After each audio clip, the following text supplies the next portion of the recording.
Brosis, balik lagi ke Metals TV.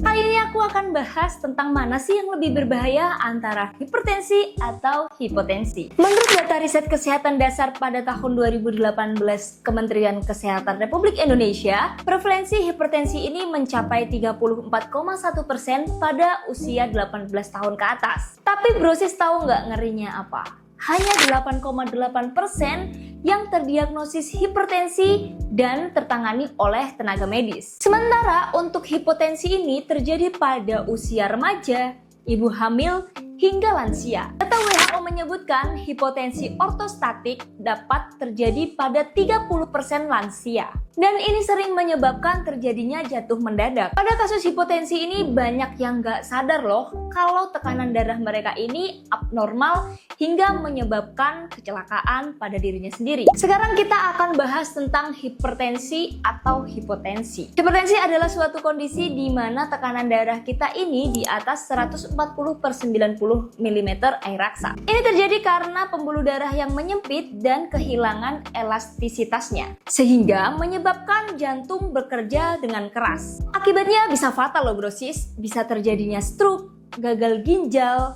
serangan jantung mendadak, hingga kebutaan. Sedangkan untuk hipotensi adalah suatu kondisi di mana tekanan darah kita ini di bawah 90/60 mm air raksa. Gejalanya biasanya terjadi pusing, kelelahan, kehilangan kesadaran, hingga penglihatan mata yang buram. Jadi, kira-kira mana yang lebih berbahaya? Hipertensi biasanya disebut dengan silent killer karena terjadi kerusakannya secara diam-diam, tapi bersifat kronis dan mematikan. Sedangkan untuk hipotensi ini dapat memicu kecelakaan atau kehilangan kesadaran secara mendadak, terutama jika kita sedang berkendara atau berdiri dengan cepat. Nah, kesimpulannya adalah dua-duanya ini cukup berbahaya Brosis. Hipertensi dapat membahayakan dalam jangka waktu yang panjang, sedangkan untuk hipotensi ini membahayakan dalam jangka waktu yang pendek. Lalu gimana sih pencegahan untuk terjadinya hipertensi dan hipotensi ini? Pentingnya cek kesehatan rutin di rumah. Deteksi dini adalah kunci. Kenapa? Karena 80%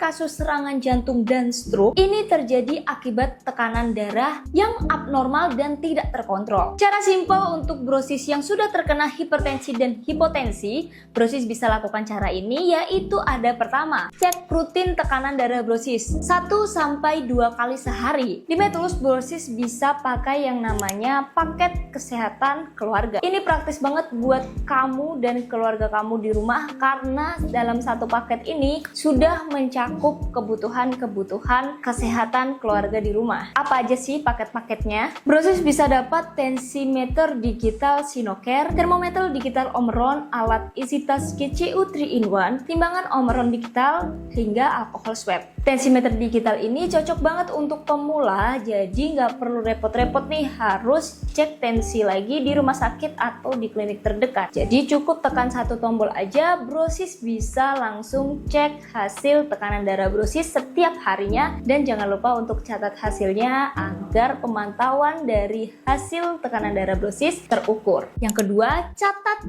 hasil dari pemeriksaan tersebut. Yang ketiga, konsultasikan pada dokter Brosis apabila terjadi abnormalitas pada tekanan darah. Yang keempat adalah edukasi keluarga apabila terdapat lansia dan penderita penyakit kronis. Deteksi dini ini bukan sekedar tes saja, tapi dapat menyelamatkan nyawa Brosis di kemudian hari. Jangan lupa untuk like, komen, dan subscribe channel Metals ID, dan sampai jumpa di video berikutnya.